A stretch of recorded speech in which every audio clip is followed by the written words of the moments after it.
பரிசுத்த நாமத்திற்கு மகிமை உண்டாவதாக. பிரியமானவர்களே, இந்த நாளிலே எப்பிராயிமை குறித்து சில காரியங்கள் உங்களிடத்தில் பகிர்ந்து கொள்ளும்படியாக விரும்புகிறேன். எப்பிராயிம் என்பவன் ஆபிரகாமின் பேரனாகிய யாக்கோபின் மகனாகிய யோசேப்பின் இரண்டாவது மகன் எப்பிராயிம். இந்த யோசேப்புக்கு அந்நிய தேசத்தில் வைத்து பிறந்த பிள்ளை எப்பிராயிம். மனாசே மூத்தவனாக இருந்தும் எப்பிராயிமின் மேல் ஆண்டவருடைய கிருபை உண்டாயிற்று. அதற்கு காரணம், தேவன் அவனை தெரிந்து கொண்டார். அந்த எப்பிராயிம் மனாசே ஆகியோருடைய தாத்தாவாகிய யாக்கோபு இந்த ரெண்டு பிள்ளைகளையும் ஆசீர்வதித்த பொழுது, யோசேப்பு என்கிற இந்த பிள்ளைகளுடைய தகப்பன் அவன் யாக்கோபுடைய வலது கைக்கு நேராக மூத்தவனையும் இடது கைக்கு நேராக இளையவனாகிய எப்பிராயிமையும் கொண்டு நிறுத்தினான். ஆனால் தகப்பனோ, அந்த யாக்கோபோ மனம் அறிய கையை அப்படி மாற்றி வைத்தார். வலது கையை எடுத்து எப்பிராயிமின் தலையின் மேலும் இடது கையை மனாசேயின் தலைமையிலும் வைத்தார். உடனே யோசேப்பு அப்பா தப்பா செய்யறாரோ தெரியாம செய்யறாரோன்னு சொல்லி குறுக்கிட்டான்.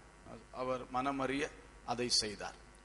ரெண்டு கையிலும் ஆசீர்வாதம் உண்டு, ஆனாலும் வலது கரத்தின் ஆசீர்வாதம் என்பது விசேஷமானதுதான். அப்படி அதுவும் பாருங்கள், அந்த வலது கரம் வழக்கமா இப்படி வைக்க வேண்டியது கிராஸ் பண்ணி இப்படி வைத்தார். கிராஸ்னா சிலுவை. கர்த்தருக்கு ஸ்தோத்திரம். சிலுவையில் நமக்கு கிடைத்தது கிருபை. அதுபோல இவர் தன்னுடைய கையை மாற்றி வைத்து ஆசீர்வதித்தது அவனுக்கு கிடைத்த கிருபை. அவனுக்கு தகுதி அல்ல, மனாசைக்கு தான் அதை பெற்றுக்கொள்ளும் தகுதி உண்டு, மூத்த பிள்ளை. ஆனால் தகுதி அற்ற எப்பிராயிமுக்கு அந்த தாத்தாவுடைய தயவினாலே வந்த கிருபையினாலே கிடைத்த ஒரு வலது கரத்தின் ஆசீர்வாதம். ஹல்லேலூயா. இதை பெற்றான்.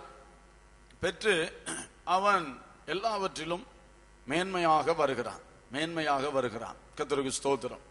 அப்படியே வரும்பொழுது கர்த்தரும் தீர்க்கதரிசியை கொண்டு பேசும் பொழுது ஒரு இடத்திலே சொன்னார், எப்பிராயிம் என் தலையின் பலன் என்று சொன்னார். என் தலையின் பலன். அப்ப கர்த்தர் கூட அவனை தலைக்கு மேல தூக்கி வச்சிருந்தார். எப்பிராயிம் எங்க வச்சிருக்கிறாரு? தலைக்கு மேல தூக்கி வச்சிருக்கிறார் கர்த்தர். எப்பிராயிமின் தலையின் பலன் என்று சொல்லக்கூடிய அளவு, அவ்வளவு ஒரு மேன்மை, அவ்வளவு ஒரு சிறந்த ஒரு அனுபவம். கர்த்தருக்கு ஸ்தோத்திரம். எப்பிராயிம். அப்புறம் சாலமோனுடைய மகனாகிய அந்த ரெகோபயாம் காலத்திலே தேசம் ரெண்டாக பிரிந்து விட்டது. 12 கோத்திரங்களும் யூதாவும் பென்யமீனும் ஒன்றாகவும் மற்ற 10 கோத்திரங்கள் இன்னொன்றாகவும் பிரிந்து விட்டன. அப்பொழுது தாவீதின் சந்ததியை விட்டு பிரிந்து சென்ற 10 கோத்திரங்களிலே தலைமை கோத்திரமாக உருவெடுத்தது இந்த எப்பிராயிம். யூதா தான் அதுவரைக்கும் ராஜரீக கோத்திரம், தலைமை கோத்திரம், யுத்தத்திலே முன் செல்ல வேண்டும், வழி நடத்த வேண்டும் என்று தேவனால் நியமிக்கப்பட்டது. ஆனால் யூதாவை விட்டு பிரிந்து சென்ற பிற்பாடு அந்த எப்பிராயிம் வந்து லீடிங் ட்ரைபாக அது மாறிவிட்டது. இப்படியாக எப்பிராயிம் எல்லா விஷயத்திலும் சிறந்து விளங்கினான், எல்லாவற்றிலும் முன்னிற்பான், எல்லாவற்றிலும் மேன்மையாக அந்த எப்பிராயிம் காணப்பட்டான். அவ்விதமாக இருந்த பொழுது அவனை குறித்து சொல்லப்பட்ட அநேகம் இருக்கு, அதனால தான் நான் எல்லாத்துக்கும் வசனம் எடுக்கல. எப்பிராயிமை பற்றி தீர்க்க தரிசன புஸ்தகத்துல, சங்கீதத்துல எல்லாம் நிறைய இருக்கிறது. ஆனா அவனை குறித்து சொல்லப்பட்ட 2 காரியங்களை நான் வாசித்து காண்பித்து அதற்கான காரணங்கள் என்ன, அதுதான் இன்றைய செய்தி. இவ்வளவு மேன்மையாக இருந்த எப்பிராயிம் எல்லா விதத்திலும் எல்லா தரத்திலும் அவன் மிக மேன்மை உள்ளவன். கர்த்தரே சொன்னார், அவன் என் தலையின் பலன் என்று சொன்னார். அந்த அளவுக்கு மேன்மை உள்ள எப்பிராயிமை குறித்து 2 வசனங்கள் வாசிக்கலாம். கர்த்தருக்கு ஸ்தோத்திரம். சங்கீதம் 78:9 வாசியுங்கள். 78:9. ஆயுதம் அணிந்த வில் வீரரான எப்பிராயீம் புத்திரர் யுத்த நாளிலே முதுகு காட்டினார்கள்.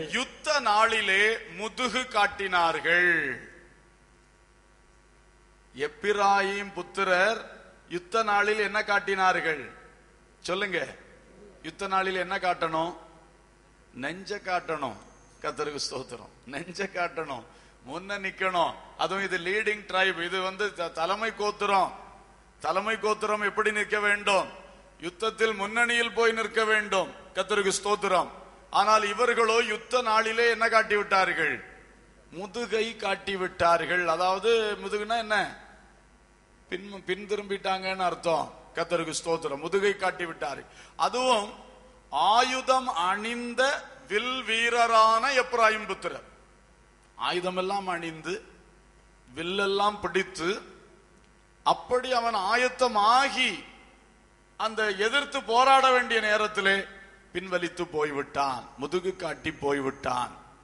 இது ஒரு பெரிய ஒரு எதிர்மறையான ஒரு காரியமாக எப்பிராயீம் சரித்திரத்திலே நடந்திருக்கிறது. எப்பிராயீம் மேன்மை பெற்றவன், தகப்பனுடைய அல்லது முற்பிதாக்களுடைய ஆசீர்வாதத்தை, கிருபையினாலே வலதுகரத்தின் ஆசீர்வாதத்தை பெற்றவன், தேவனுடைய வாக்கின் ஆசீர்வாதத்தை பெற்று என் தலையின் பலன் என்று பெயர் பெற்றவன், எல்லாவற்றிலும் மேன்மை தங்கின ஒரு மனுஷன், மேன்மை தங்கின ஒரு குடும்பம், மேன்மை தங்கின ஒரு கோத்திரம். இந்த கோத்திரம் புறமுதுகு காட்டிவிட்டது. ஆயுதம் எல்லாம் அணிந்து வில்லெல்லாம் பிடித்து எல்லாம் அங்க போய் நிற்கும் பொழுது திடீரென்று பின்வலித்து போய்விட்டது. துக்கமும் தோல்வியுமான ஒரு காரியம். அப்போ இது ஏன் இவனுக்கு இந்த தோல்வி? ஏன் இவனுக்கு இந்த அவமானம்? ஏன் இவ்வளவு மேன்மையாய் பேசப்பட்ட எப்பிராயீமுக்கு இவ்வளவு கீழே பேசப்படுகின்ற பரிதாப நிலை? கர்த்தருக்கு ஸ்தோத்திரம். அதை குறித்து நாம் கண்டுபிடிக்க வேண்டும். நமது வாழ்விலும் கர்த்தர் நம்மை மேன்மையாக வைக்கும் பொழுது, கிருபையினாலே நம்மை உயர்த்தும் பொழுது, எனக்கு இதெல்லாம் தகுதி கிடையாது, இந்த சொத்துக்கு நான் தகுதி இல்லை, இந்த பதவிக்கு நான் தகுதி இல்லை, இந்த வேலைக்கு நான் தகுதி இல்லை, இந்த வருமானத்துக்கு நான் தகுதி இல்லை, இந்த மாதிரி ஒரு வீட்டை கட்ட நான் தகுதி இல்லை, இந்த மாதிரி ஒரு வாகனத்தில் செல்ல நான் தகுதி இல்லை, இந்த மாதிரி உள்ள ஆட்களோடு உட்கார எனக்கு தகுதி இல்லை, இந்த அனைத்து தகுதிகளும் எனக்கு இல்லாதிருந்த பொழுது, எனக்கு இதுக்குள்ள அந்த அந்த அந்த வாய்ப்பே, அந்த தகுதியே இல்லாதிருந்த பொழுது, என் தகப்பன் அவருடைய கரத்தை என் மேல் வைத்து, தகுதியற்ற என் மேல் வைத்து, ஆமேன், வழக்கமாய் வைத்தது போல வைத்தார்னா, நியாயமா வைக்கிறது போல வச்சார்னா என் தலையில அவர் வச்சிருக்க மாட்டார். அதுக்கு மீறி கிருபையினாலே என்னை தெரிந்து கொண்டு என் தலையின் மேல் அவர் வைத்த காரணத்தினால் அவருடைய வலது கரத்தின் ஆசீர்வாதம் கொண்டு நான் உயர்ந்து வந்திருக்கிறேன். ஹல்லேலூயா. அப்படி இருக்கின்ற எனக்கு இன்றைக்கு ஏன் இப்படி ஒரு தோல்வி, இப்படி ஒரு வீழ்ச்சி? எல்லாம் ரெடியாகி மார்ச் பண்ணி முன்னாலே போய்விட்டு யுத்த நாளிலே முதுகு காட்டி திரும்பி வந்த பரிதாபமான நிலை ஏன்? இதை குறித்து நாம் ஆராய வேண்டும். நம்முடைய வாழ்க்கையில ஆண்டவரே இவ்வளவு மேன்மையாய் கொண்டு வந்தீர், நான் முன்னின்று செய்ய வேண்டிய காரியத்திலே நான் புறமுதுகு காட்ட வேண்டிய பரிதாப சூழ்நிலை, நான் நிற்க வேண்டிய இடத்திலே நான் பின்வாங்கி போக வேண்டிய ஒரு பரிதாப சூழ்நிலை ஏன் எனக்கு வந்தது? அதை குறித்து ஆராயணும். இரண்டாவது ஒரு வசனம், எரேமியா 31:20. எப்பிராயீம் எனக்கு அருமையான குமாரன் அல்லவோ, அவன் எனக்கு பிரியமான பிள்ளை அல்லவோ, அவனுக்கு விரோதமாய் பேசினது முதல் அவனை நினைத்து கொண்டிருக்கிறேன். ஆகையால் என் உள்ளம் அவனுக்காக கொதிக்கிறது, அவனுக்கு உருக்கமாய் இறங்குவேன் என்று கர்த்தர் சொல்லுகிறார். இப்போ இன்னொரு பக்கம் கர்த்தர் அவர் சொல்லுகிறார், எப்பிராயீம் எனக்கு அருமையான குமாரன் அல்லவோ, அவன் எனக்கு பிரியமான பிள்ளை அல்லவோ, அவனுக்கு விரோதமாய் பேசினது முதல், கர்த்தர் அவனுக்கு விரோதமாய் பேசினார், பேசினது முதல் அவனை நினைத்து கொண்டே இருக்கிறேன், என் உள்ளம் அவனுக்காக கொதிக்கிறது, அவனுக்கு உருக்கமாய் இறங்குவேன் என்று கர்த்தர் சொல்லுகிறார். அல்லேலூயா. இவன் செய்த தவறு, இவனுடைய வீழ்ச்சி, இவனுடைய தோல்வி, இதெல்லாம் பார்க்கும் பொழுது கர்த்தர் இவனுடைய வாழ்க்கை நன்றாக இல்லை என்பதை குறித்து அவனுக்கு விரோதமாக பேசினார். கர்த்தர் பேசினார், அவனுக்கு விரோதமாக பேசினார்.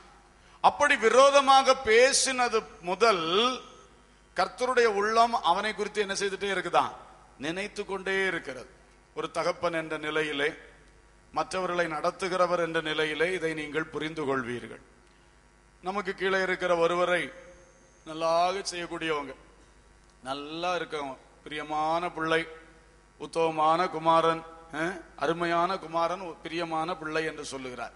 இது போன்ற நிலையிலே நாம் வைத்திருக்கக்கூடியவர்கள், அவர்களிடத்திலே தவறுகள் காணும் போது, அவர்கள் நிற்க வேண்டிய இடத்தில் நிற்காமல் பின்வாங்கி போகும் பொழுது நம்முடைய உள்ளம் குழம்பும். எப்பவும் நினைவு அவர்களா தான் இருக்கும், நினைவு அவர்களா தான் இருக்கும். வேற எத்தனை காரியம் நம்ம செய்தாலும் நம்ம நினைவு அதைத்தான் ஓடிட்டு இருக்கோம். ஏன் இந்த நபர் வரவில்லை, ஏன் இந்த நபர் நிற்கவில்லை, ஏன் இவர் அதை செய்யவில்லை, ஏன் இவர் இதுல ஈடுபடவில்லை நினைக்குமா, நினைக்காதா?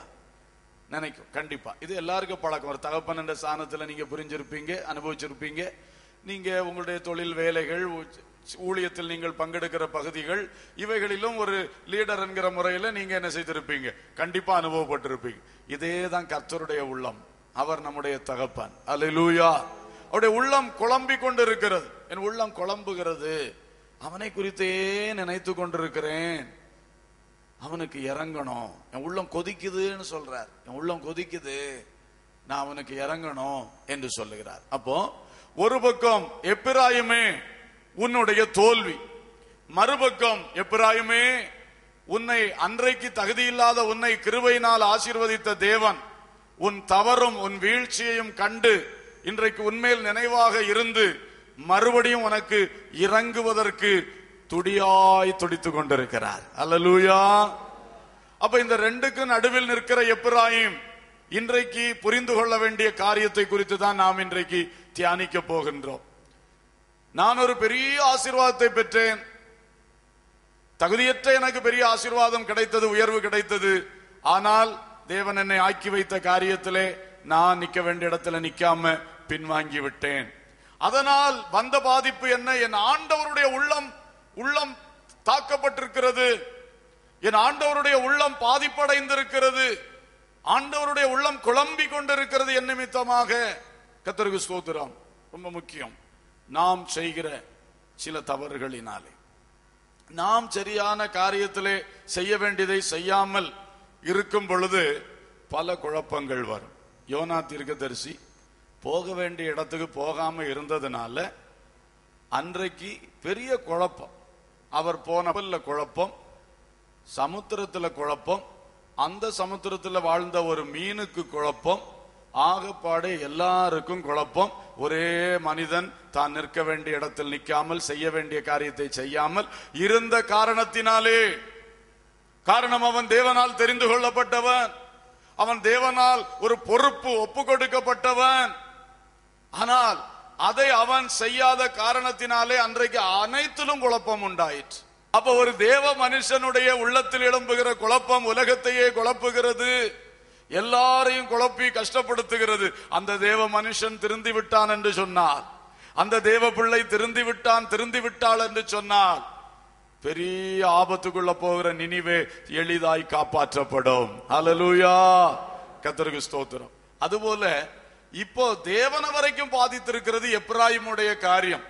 காரணம், என் தலைக்கு மேல தூக்கி வச்சிட்டனே, நம்பி இருந்தேனே, எதிர்பார்ப்பு வைத்திருந்தேனே, எனக்கு பிரியமான பிள்ளை என்று சாட்சி கொடுத்தேனே, என்னுடைய அருமையான குமாரன் என்று சொன்னேனே, அதனால் தான் இப்பொழுது அவனை நினைத்து கொண்டே இருக்கிறேன். என் உள்ளம் அவனுக்காக கொதிக்கிறதுன்னு சொல்றார். அல்லேலூயா. ஒரு நிமிஷம் இங்கே நிற்போம். உங்கள யாருடைய வாழ்க்கையை குறித்தாயிலும் இன்றைக்கு கர்த்தருடைய உள்ளம் இப்படி கொதித்து கொண்டிருக்கிறதுன்னு நீங்க ஃபீல் பண்றீங்களா? என்னுடைய வாழ்க்கையிலே உள்ள காரியங்களை குறித்து என் கர்த்தருடைய உள்ளம் ஒரு அமைதல் பெறவில்லை, கொதிக்குது அவருடைய உள்ளம். அப்படி யாராவது நினைக்கிறீங்களா? உங்களுக்கு மிக கட்டாயமாய் தொடர்ந்துள்ள வார்த்தைகளை அப்படியே எடுத்துக்கொள்ள வேண்டும். அல்லேலூயா. அதுக்கு தான் கொஞ்சம் உணராம நம்ம செய்தி கேட்க கூடாதுன்னு தான் நான் நிறுத்தி சொன்னேன். புரிந்து கொள்வோம். ஒருவேளை நான் இதை சொல்லும் பொழுதே உங்களுக்கே ஒரு படபடப்பு வரலாம், ஒரு ஃபீலிங் வரலாம். ஓ ஆண்டவர் என்ன நினைக்கும் பொழுது இந்த காரியத்துல அல்லது இந்த செயலிலே, இந்த வார்த்தையிலே, இந்த என்னுடைய ஈடுபாட்டிலே ஏதோ ஒரு காரியத்திலே ஆண்டவருடைய உள்ளம் பாதிக்கப்பட்டிருக்கு என்று நீங்கள் இன்றைக்கு உண்மையாய் உள்ளத்திலே ஒரு உணர்வு தட்டும் என்றால் நீங்கள் தான் இந்த எப்பிராயீம். ஆமென், அல்லேலூயா. சிந்தனையோடு கவனத்தோடு தொடர்ந்து கேளுங்கள். கர்த்தருக்கு ஸ்தோத்திரம். அப்ப இந்த எப்பிராயீம் புறமுதுகு காட்டினதற்கும் பின்வாங்கி போனதற்கும் காரணம் என்ன? அவனை தேவன் இப்படி அவனை பற்றி ஒரு வார்த்தை சொல்லி, குழம்புகிறேன், என் உள்ளம் கொதிக்கிறது, என்ன செய்வேன்? கர்த்தருக்கு ஸ்தோத்திரம். ஓசியா தீர்க்கதரிசி மூலமும் கர்த்தர் புலம்புகிறார். ஓசியாவில் 14 அதிகாரத்தில் சொல்றாரு, என் உள்ளம் எனக்குள்ளே குழம்புகிறது, நான் எப்பிராயீமை கைப்பிடித்து நடத்த பழக்கினேன். பாருங்க, ஒரு தகப்பன் அல்லது ஒரு நடத்துகிறவர் புலம்புறது போல, இவனுக்கு நான் எல்லாம் படிப்பிச்சு கொடுத்தேன், இவனை நான் இந்த மாதிரி எல்லாம் வச்சேன், இந்த மாதிரி எல்லாம் விரும்பினேன், இந்த மாதிரி எல்லாம் செய்தேன், அவன் நிக்க வேண்டிய இடத்துல நிக்காம போயிட்டானே, அவன் இந்த மாதிரி செஞ்சுட்டானே, அவன் புறமுது காட்டிட்டானே என்று சொல்லி வேதனையோடு இருக்கிறார். அல்லேலூயா. இதை சொல்லும் பொழுது எனக்கு ஒரு காரியம் நினைவுக்கு வருது. பல காரியங்கள் உண்டு, நீங்க உங்களுக்கு தான் தெரியும் உங்க வாழ்க்கையின் சூழ்நிலை.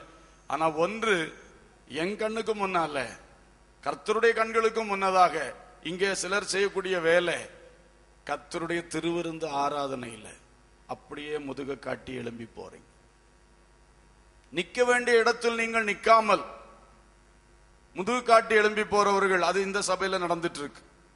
அது எனக்கு இப்போ கண்ணு முன்னால வருது. கர்த்தருக்கு ஸ்தோத்திரம். எழுத்தின்படி நடக்கிற ஒரு சம்பவம். திருவிருந்து ஆராதனையில உட்காருங்கன்னா ஓடி வந்து உட்காரணும் அந்த வரிசையில.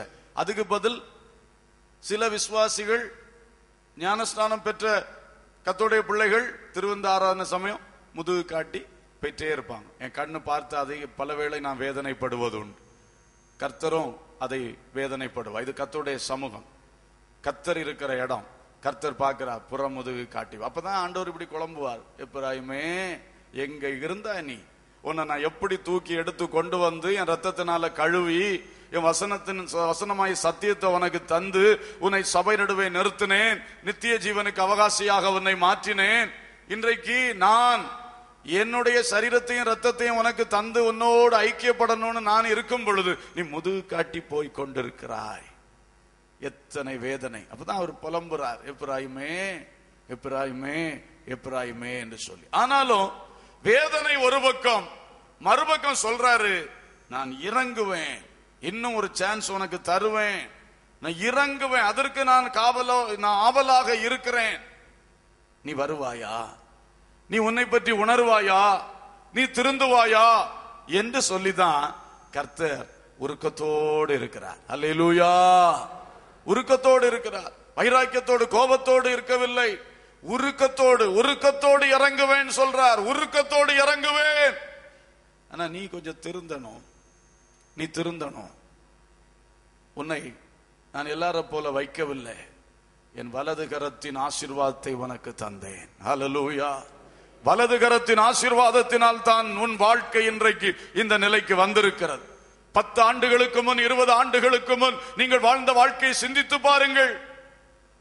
இன்றைக்கு நீங்கள் இருக்கிற நிலைக்கு காரணம் கர்த்தருடைய வலது கரத்தின் ஆசீர்வாதம். அதுவும் குறுக்கே வைக்கப்பட்ட கர்த்தருடைய வலது கரத்தின் ஆசீர்வாதம். அல்லேலூயா. நியாயத்தை பார்த்து, நீதியை பார்த்து, தகுதியை பார்த்து செஞ்சிருந்தா இந்த நிலைமை நமக்கு கிடைச்சிருக்காது. ஆண்டவர் அதையும் மிஞ்சி ஒரு கிருபையை வைத்து செய்ததுனாலதான், நியாயத்தை வச்சு செஞ்சிருந்தா கிடைச்சிருக்காது, கிருபையை வச்சு செஞ்சதுனாலதான் இன்றைக்கு நாம் இப்படி இருக்கிறோம். அதனாலதான் கர்த்தரும் மிகவும் பாரப்படுகிறார். எனவே இப்பொழுது நாம் பார்ப்போம் இந்த எப்பிராயீமுடைய பிரச்சனைகள் என்ன. ஏசாயா தீர்க்க தரிசனம் 11ஆம் அதிகாரம் 13ஆம் வசனம் வாசியுங்கள். எப்பிராயீமின் பொறாமை நீங்கும், யூதாவின் சத்துருக்கள் சங்கரிக்கப்படுவார்கள். யூதாவின் சத்துருக்கள் சங்கரிக்கப்படுவார்கள். எப்பிராயீம் யூதாவின் மேல் பொறாமையாயிரான். எப்பிராயீம் யூதாவின் மேல் பொறாமையாயிரான். யூதா எப்பிராயீமை துன்பப்படுத்தான். யூதா எப்பிராயீமை துன்பப்படுத்தான். முதல் ப்ராப்ளம், எப்பிராயீம் இந்த நிலை அடைந்ததற்கு, புறமுதுகு காட்டினதற்கும் கர்த்தருடைய உள்ளம் பாதிக்கப்படுவதற்கு, இவன் ஆளானதற்கும் முதல் காரணம் அவனுக்குள் வந்து போன பொறாமை, ஜெலசி, பொறாமை. மேன்மையா இருக்க வேண்டிய நீ மேன்மையா இல்லாததற்கு காரணம் உனக்குள் வந்திருக்கிற பொறாமை. யுத்தத்தில் நிமிர்ந்து நின்று வெற்றி பெற வேண்டிய நீ பின்திரும்பி ஓட காரணம் உனக்குள் வந்துவிட்ட பொறாமை. கர்த்தருடைய உள்ளம் உன்னை பார்த்து பார்த்து மகிழ்ந்து கொண்டிருந்தது. என் பிள்ளை எப்படி செய்கிறான், எப்படி செய்கிறாள், எப்படி ஜெபிக்கிறாள், எப்படி போகிறாள், எப்படி வருகிறான் என்று மகிழ்ந்து கொண்டிருந்த உள்ளம் இன்றைக்கு வேதனையால் துடித்து கொண்டிருக்கிறது. ஐயோ, இப்படி ஆகி போனியே என்று சொல்லி இதற்கெல்லாம் காரணம் உனக்குள் எழும்பிவிட்ட பொறாமை. இந்த பொறாமை என்று சொல்லுவது மகா மோசமான ஒன்று. பொறாமை யாருக்குள் வந்து விட்டதோ அவர்களை அது அழித்தே போடும். சவுல் ராஜா சின்ன தாவீதின் மேல் தேவையில்லாமல் பொறாமை வைத்தான். அவன் வாழ்க்கை அழிந்தது, அவன் ராஜ்யபாரம் முடிந்தது. பொறாமை அவனை அழித்தது. அந்த ஆமான் என்று சொல்லுகிற பெரிய ஒரு மனுஷன், பெரிய ஒரு மந்திரி, அவன் இந்த மொர்தெகாயின் மேல் பொறாமை வைத்தான். கடைசியில் ஆமானுடைய வாழ்க்கையே முடிந்தது, அவனுடைய பதவியும் முடிந்தது, எல்லாம் முடிந்தது. பொறாமை, எரிச்சல், இது ஒரு தேவ பிள்ளையனுடைய சிந்தனையிலே, வாழ்க்கையிலே துளி அளவும் வரவே கூடாது. அடுத்தவர்களை பற்றி பொறாமைப்பட்டு நாம் அழிவோமே தவிர ஒருபோதும் நாம் சாதிக்க போகிறது இல்லை, வளர போகிறது இல்லை. அடுத்தவருடைய வளர்ச்சியை கண்டு பொறாமப்படக்கூடாது. அடுத்தவர்கள் வெற்றி பெற்றவுடனே நாம பொறாமப்படக்கூடாது. அடுத்தவர்கள் ஒரு காரியம் அவர்கள் சாதிச்சு அவர்களுக்கு கிடைத்தவுடனே நம்ம பொறாமப்படக்கூடாது. அடுத்தவர்கள் நல்ல துணி உடுத்தால் பொறாமப்படக்கூடாது. அடுத்தவர்கள் ஒரு வீட்டை கட்டிட்டா பொறாமப்படக்கூடாது. ஒரு நல்ல வாகனத்தை வாங்கிட்டா பொறாமப்படக்கூடாது. அடுத்த பிள்ளை நல்ல மார்க் வாங்கி விட்டால் பொறாமப்படக்கூடாது. எந்த ஒரு காரியத்துக்கும் சிறியோர் முதல் பெரியோர் வரை நாம் அனைவரும் கவனிக்க வேண்டியது பொறாமைப்படக்கூடாது. பொறாமையோ எலும்புருக்கி என்று வேதம் சொல்லுகிறது. அது என்னதான்? எலும்புருக்கி நோய். எலும்புருக்கி, எலும்பையே உருக்கக்கூடிய ஒரு பயங்கரமான நோயாகும் பொறாமை என்று சொல்லுவது. இந்த பொறாமையை நம்முடைய இருதயத்தை விட்டு புடுங்கி நாம் எரிய வேண்டும். பொறாமை, நான் எனக்குள்ளத இவன் பண்ணானா, நான் இல்ல அதை வாங்கணும்னு நினைச்சேன், இவன் போய் வாங்கிட்டானா, நான் இல்ல இதை செய்யணும்னு நினைச்சேன், இவன் போய் செஞ்சிட்டானா, இவன் பெற்றுக்கொண்டானா, நான் வர வேண்டிய ஸ்தானத்தில் இவன் வந்து விட்டானா, இவள் வந்து விட்டாளா என்கிற காரியங்களை குறித்த பொறாமை. நீங்கள் அமைதலாய் இருந்து உங்கள் வாழ்க்கையை சிந்தித்து பார்த்து எந்த காரியத்தில் அடுத்தவங்க மேல ஒரு எரிச்சல் உங்களுக்கு வருது, அதை நீங்க முழுவதுமாய் மாற்றி விடணும். அல்லேலூயா. இதுதான் நீங்கள் புறமுதுகு காட்ட காரணம், உங்கள் வாழ்க்கை குறித்து கர்த்தர் வேதனைப்பட காரணம். ஆகவே இன்றைக்கு சிந்தியுங்கள், இந்த பொறாமை என்பதை வேரோடு பிடுங்கி தள்ளி போட வேண்டும். அல்லேலூயா. சிலருக்கு இந்த பொறாமை என்பது காரணத்துடன் கூடிய பொறாமையாக இருக்கும். சிலருடைய வாழ்க்கையில ஒரு காரணமும் இல்லாமலும் பொறாமை கூடி இருக்கும். பொறாமை வந்து பிசாசுடைய ஒரு பயங்கரமான ஆயுதம். அதை உள்ள போட்டு வாழ்க்கைகள் அவன் தொலைத்து கொண்டே இருப்பான். அதனால சிலருக்கு வந்து நான் இப்ப சொன்னது மாதிரி என்னுடையதை அவங்க எடுத்துட்டாங்க, நான் இருக்க வேண்டிய இடத்துல அவங்க வந்துட்டாங்க, நான் வாங்கணும்னு நினைச்சது அவங்க வாங்கிட்டாங்க, இப்படி ஏதோ ஒரு சின்ன பாதிப்பு வந்ததுனால ஒரு எரிச்சல், ஒரு பொறாமை. அதுவும் நியாயமானது அல்ல, கர்த்தரை அங்கீகரிக்க கூடியது அல்ல. எந்த காரணத்தினால வந்த பாதிப்பா இருந்தாலும் எரிச்சல் அடையக்கூடாது. காயின் தன் காணிக்கையை தேவன் அங்கீகரிக்கவில்லை என்ற காரணத்தினாலே ஆபேல போய் என்ன செஞ்சிட்டு இருந்தான், பொறாமப்பட்டு எரிச்சல் வச்சிட்டு இருந்தான். கடைசியில காயினுக்கு தான் அது மோசமா முடிஞ்சது. இப்படி எங்க பார்த்தாலும் யாரு வந்து காரணத்தோட பொறாம வச்சாலும் சரி, காரணம் இல்லாம பொறாம வச்சாலும் சரி, அந்த பொறாமைக்கு யார் தங்களுடைய உள்ளத்துல இடம் கொடுத்தாங்களோ அவங்க வாழ்க்கை தான் மோசப்பட்டிருக்கிறதே ஒழிய, இப்போ ஒருவர் என்னை பொறாமை வச்சிருந்தாருன்னா எனக்கு அதனால எந்த பாதிப்பும் வராது. அல்லேலூயா. யார் பொறாம படுறாங்களோ அவங்களுக்கு தான் என்ன வரும், பாதிப்பு வரும். அதனால என்ன எல்லாரும் பொறாமப்படுறாங்க, என்ன எரிச்சலா பாக்குறாங்க அப்படி சொல்லி யாரும் வருத்தப்பட வேண்டிய அவசியம் இல்லை. அதனால உங்களுக்கு ஒரு பாதிப்பும் வராது. ஆனா நீங்க வந்து அடுத்த ஆளை குறிச்சு ஒரு எரிச்சலையோ பொறாமையோ உள்ளத்துல வச்சீங்கன்னா அதுதான் உங்களை பாதிக்கும். நான் அதாவது காரணம் இல்லாமலும் சிலர் என்ன சொல்லுவாங்க, பொறாம வச்சிருப்பாங்க, பயங்கர பொறாமையான காரியம் இருக்கும். கர்த்தருக்கு ஸ்தோத்திரம். ஒரு முட்செடி கதை சில வாரங்களுக்கு முன்னால சொன்ன நினைவு இருக்கிறது, இருந்தாலும் இந்த சந்தர்ப்பத்திலும் அதை சொல்லுகிறேன். ஒரு முட்செடி இருந்துச்சான், பக்கத்துல ஒரு சகோதரி நல்ல புதிய சாரி கட்டிட்டு நடந்து போச்சுதான். உடனே இந்த முட்செடி அதை கிழிச்சு விட்டுருச்சு, குத்தி சாரியை கிழிச்சு விட்டு. பக்கத்துல இருந்த முட்செடி பக்கத்துல இருந்த செடி கேக்குது, ஏய் முட்செடி, என்னத்துக்கு அவளுக்கு சேலையை நீ கிழிச்ச அப்படி கேக்குது. அப்ப அது சொல்லிச்சுதான், not to wear but to tear. உடுப்பதற்காக கிழிக்கவில்லை, கிழிக்கணும்னே கிழிச்சேன். இந்த சாரியை கிழிச்சதுனால முட்செடிக்கு அந்த சாரியை கட்டிட்டு நிக்க முடியாது. ஆனாலும் அது எதுக்கு கிழிச்சுதான்? கிழிக்கணும்னு கிழிச்சேன். இது மாதிரி சிலருக்கு பொறாமப்பட்டதுனால எனக்கு ஒன்றும் கிடைக்க போறது இல்லை. நியாயமா ஒரு காரணமும் அங்க இல்ல, பொறாமப்படுறதுக்குள்ள விஷயமே அங்க இல்ல. ஆனாலும் எனக்கு சுபாவம் பொறாமப்படுற சுபாவம், எனக்கு சுபாவம் கிழிக்கிற சுபாவம். நான் முள்செடி அல்லவா, முட்செடிக்கு வேலையே என்னதுதான்? கிழிக்கிற வேலை தானே, குத்தி கிழிக்கிற வேலை தானே. சுபாவம், ஜென்ம சுபாவம். எனக்கு சுபாவமே ஒரு பொறாமை. அதனால எல்லாம் பொறாமப்பட்டுட்டே இருப்பேன், யாரை பார்த்தாலும் பொறாமப்பட்டே இருப்பேன். இந்த சுபாவம் அழித்து விடும். எலும்புருக்கி எலும்புருக்கி. பொறாமை தன்னை உடையவனை கொல்லும். கர்த்தருக்கு ஸ்தோத்திரம். பொறாமையோ எலும்புருக்கி. எனவே யாருடைய உள்ளத்தில் யாரை பற்றி, அடுத்த ஒரு நபரை பற்றி பொறாமை வந்திருக்கிறதோ, இது ரொம்ப சீரியஸான ஒரு வியாதி, ஒரு பாவ நோய். இதை நாம் உடனடியாக இதை சரிப்படுத்தி அந்த பொறாமையிலிருந்து விடுதலை பெற்று வெற்றியாக எழும்பணும். அப்பொழுதுதான் யுத்த நாளிலே தைரியமாய் நின்று வெற்றி பெற முடியும். ஹல்லேலூயா. அப்பொழுதுதான் கர்த்தருக்கு பிரியமான பிள்ளை என்ற சாட்சியோடு கடைசி வரை நடக்க முடியும். அருமையான குமாரன், அருமையான குமாரத்தி என்கிற சாட்சியோடு கடைசி வரைக்கும் நாம நிக்க முடியும். ஆனால் பொறாமை என்பது நம்மை விட்டு மாறணும். எப்பிராயீமுடைய தோல்விக்கு காரணம் பொறாமை. இரண்டாவது, ஏசாயா தீர்க்க தரிசனம் 28 அதிகாரம் 3 வசனம். எப்பிராயீமுடைய வெறியரின் பெருமையான கிரீடம் காலால் மிதித்து போடப்படும். எப்பிராயீமுடைய வெறியரின் பெருமையான கிரீடம் காலால் மிதித்து போடப்படும். இரண்டாவது ப்ராப்ளம் பெருமை. எப்பிராயீமுக்கு என்ன வந்துருச்சு? இப்போ பெருமை வந்துருச்சு. பொறாமை இருக்கிறது. இரண்டாவது வந்தது என்னது? பெருமை. அவனுடைய பெருமையான கிரீடம். கர்த்தருக்கு ஸ்தோத்திரம். பெருமை சரப்பணியை போல் சுற்றி இருக்கிறது. வேதம் பெருமைக்கு எதிராகவே எப்பொழுதும் பேசுகிறது. பெருமை உள்ளவனுக்கு தேவன் எதிர்த்து நிற்கிறார், தாழ்மை உள்ளவர்களுக்கோ கிருபை அளிக்கிறார். ஸ்தோத்திரம். எனவே பிரியமானவர்களே, இந்த பெருமை என்பது அடுத்து நாம் களைய வேண்டிய ஒரு முக்கியமான காரியம். பெருமை. தாழ்மை உள்ளவர்களுக்கு கிடைக்கிறது கிருபை, பெருமை உள்ளவர்களுக்கு கிடைக்கிறது தேவனுடைய எதிர்ப்பு. தேவனுடைய எதிர்ப்பு. எனவே இதுல நம்ம கவனமா இருக்கணும். பெருமை என்பதும் இதே மாதிரிதான். எப்படி உள்ள நுழையுதுன்னு தெரியாது. சாத்தானுடைய வஞ்சக தந்திரங்களில் இதுவும் ஒன்று. கொண்டு ஊட்டி விட்டு விடுவான். கவனமாக இருந்து கொஞ்சம் கொஞ்சமா ஊட்டி விடுவான். சிலருடைய பெருமைகளை பார்த்தா ரொம்ப பயங்கரமாக இருக்கும். ஸ்தோத்திரம். சிலருக்கு அவருடைய பதவி உயர்வு, எல்லாரும் வந்து ஐயா ஐயான்னு கூப்பிட்ட உடனே என்ன வந்துடும்? பெருமை வந்துடும்.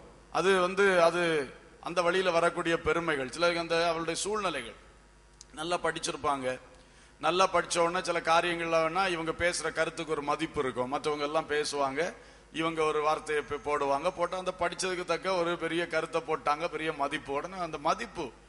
இது மாதிரி சில காரியங்களை மற்றவர்களை விட இவர்கள் மேன்மையாய் செயல்படுகின்றபடினாலும், மேன்மையாய் காணப்படுகின்றபடினாலும் இவர்களுக்கு வந்து தானாக அதுல ஒரு பெருமை வரும். நான் மற்றவர்களை பார்க்கிலும் உயர்ந்தவன், நான் மற்றவர்களை பார்க்க நல்லாய் செயல்படக்கூடியவள் என்று சொல்லி ஒரு பெருமை. இது வந்து ஆட்டோமேட்டிக்கா வரக்கூடியது. அந்தந்த பதவி உயர்வு அல்லது அந்தந்த காரியங்களை செயல்படுத்துறது, இவைகளிலே வரக்கூடிய பெருமை. இந்த பெருமைகளில் நாம் கவனமாக இருந்து நாம் உயர உயர இந்த பெருமை நம்மை தாக்காதபடிக்கு நம்மை சுத்தமாக காத்துக்கொள்ள வேண்டும். அல்லேலூயா. எல்லாரும் கவனிக்கிறீங்களா? அல்லேலூயா. ஸ்தோத்திரம்.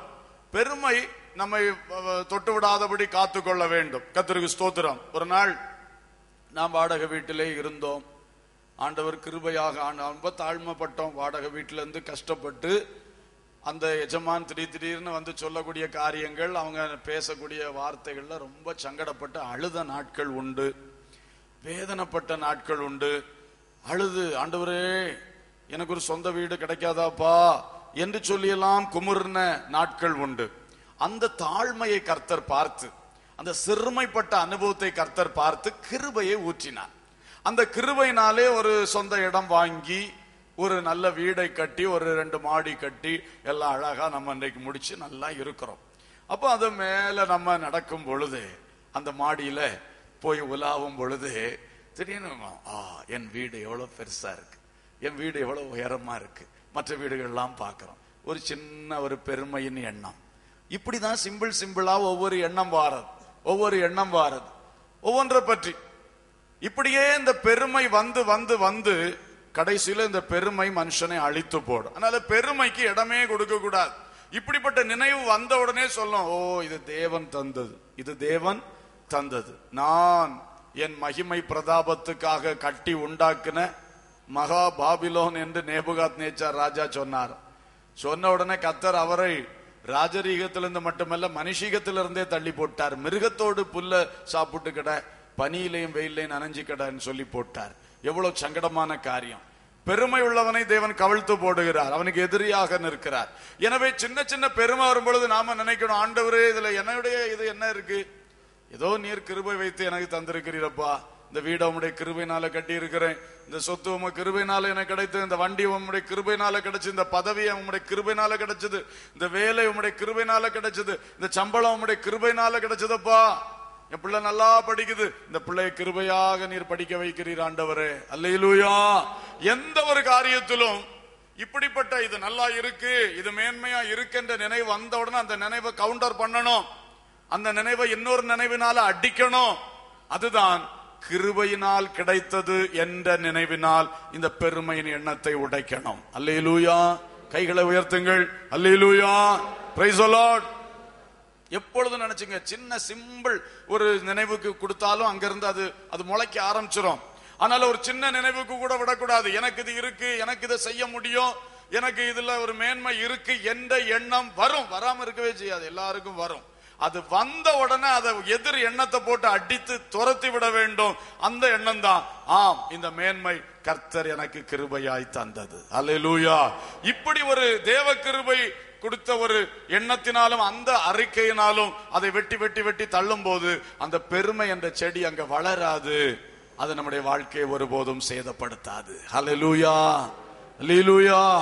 பெருமை என்பது மனுஷனை அழிக்கும். அகந்தை, மனமேட்டிமை, பெருமை எல்லாம் ஒண்ணு போல உள்ளதுதான். இவைகள் எல்லாம் மனிதனுடைய வாழ்க்கை என்ன செய்கிறது, அழிக்கக்கூடிய காரியம். எப்பிராயிம் புறமுதுகு காட்டி போக காரணம் என்ன, தோல்வி அடைந்து போக காரணம் என்ன, எப்பிராயிமை குறித்து ஆண்டவருடைய உள்ளம் இன்றைக்கு இவ்வளவு கவலைப்பட கலங்க காரணம் என்ன, அவன் பெருமைக்கு இடம் கொடுத்துட்டான், பெருமைக்கு இடம் கொடுத்துட்டான். அவனுக்கு கிருபையாய் கிடைத்த மேன்மையிலே அவன் பெருமைப்பட ஆரம்பிச்சுட்டான். அதுதான் சங்கடம். சிலருடைய பெருமையை பார்த்தா நமக்கே வேடிக்கையா இருக்கும். ஒரு நம்ம பாசையில சொன்னா ஒரு சுக்கும் கிடையாது, ஆனாலும் பெருமை மட்டும் தலைக்கு மேல நிற்கும். என்னத்தை இருக்கு, எதுக்கு பெருமைப்படாட்டா ஒண்ணும் கிடையாது. ஒன்னும் இல்லாட்டாலும் பெருமை. இப்படிப்பட்ட ஆளுகளை நான் பார்த்திருக்கேன்.